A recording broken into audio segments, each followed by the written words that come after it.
വളരെ ദൗർഭാഗ്യകരവും പ്രതിഷേധാർഹവുമായ ഒരു കാര്യമാണ് ഇവിടെ നടന്നിരിക്കുന്നത്. കേരളം ഭരിക്കുന്ന മുഖ്യമന്ത്രിയുടെ സ്വന്തം ഗ്രാമത്തിൽ ഒരു പാർട്ടി ഓഫീസിനാണ് പെട്രോൾ ഒഴിച്ച് തീ കത്തിച്ചിരിക്കുന്നത്. KPCC പ്രസിഡന്റ് വന്ന് ഉദ്ഘാടനം ചെയ്യേണ്ട ദിവസം വെളുപ്പിനാണ് ഈ പാർട്ടി ഓഫീസ് അടിച്ചു തകർക്കുകയും ഇവിടുത്തെ CCTV ക്യാമറ തല്ലിപ്പൊളിക്കുകയും പെട്രോൾ ഒഴിച്ചതിൻ്റെ ഡോറിന് തീ വയ്ക്കുകയും ചെയ്തു. എന്തൊരു ജനാധിപത്യമാണ് കേരളത്തിൽ!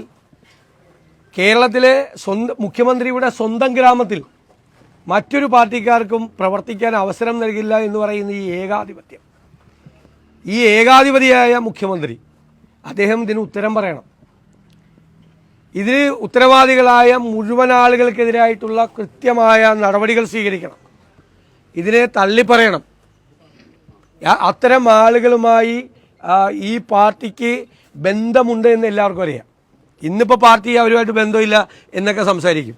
അത് ചന്ദ്രശേഖരൻ്റെ കൊലപാതകം കഴിഞ്ഞപ്പോഴും ആ കൊലപാതകത്തിൽ പാർട്ടിക്കൊരു ബന്ധമില്ല എന്ന് തന്നെയാണ് CPM പറഞ്ഞത്. എന്ത് വൃത്തികേട് കാണിച്ചാലും, കൊലപാതകം നടത്തിയാലും, പാർട്ടി ഓഫീസിന് തീ വെച്ചാലും പാർട്ടിക്ക് ബന്ധമില്ല എന്നുള്ളൊരു സ്ഥിരം സാധനം പാർട്ടി ഓഫീസിൽ എഴുതി വെച്ചിരിക്കുക. അത് സ്ഥിരം കൊടുക്കുക. അതുകൂടെ വേണ്ട. ഇതെല്ലാവർക്കും അറിയാം. അല്ലാതെ വഴിയെ പോണ ആരും കോൺഗ്രസ് ഓഫീസിന് തീ വയ്ക്കില്ല. ഈ ഗ്രാമത്തിലാണ് ഇത് കേരളത്തിൽ ഉടനീളം നടന്നുകൊണ്ടിരിക്കുകയാണ്. ഇവിടെ ഒരു ITIയിൽ KSUവിൻ്റെ ഒരു യൂണിറ്റ് കമ്മിറ്റി തുടങ്ങിയതിൻ്റെ പേരിൽ ക്രൂരമായ മർദ്ദനമാണ്. എല്ലാ ദിവസവും ആ KSUവിൻ്റെ കുട്ടികളെ, 17ഉം 18ഉം വയസ്സുള്ള കുട്ടികളെയാണ് ക്രൂരമായി മർദ്ദിച്ചുകൊണ്ടിരിക്കുന്നത്. എല്ലാ ദിവസവും പുറത്തുനിന്ന് ആളുകൾ വന്ന് ചെയ്യുകയാണ്. അപ്പോൾ ഒരു തരത്തിലും സംഘടനാ പ്രവർത്തനവും വിദ്യാർത്ഥി സംഘടനാ പ്രവർത്തനവും ഒന്നും നടത്താൻ അനുവദിക്കില്ല എന്നുള്ള ധിക്കാരപരമായ നിലപാടാണ്. അതിനെ ഞങ്ങൾ ചെറുത്തു തോൽപ്പിക്കുക തന്നെ ചെയ്യും.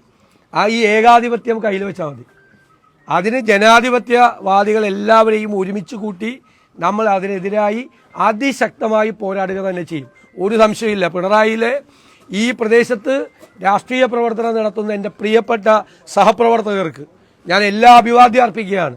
അത്രമാത്രം പ്രതിസന്ധിയിലൂടെയും പ്രയാസങ്ങളിലൂടെയാണ് അവർ കോൺഗ്രസിന് വേണ്ടിയിട്ട് പ്രവർത്തിക്കുന്നത്.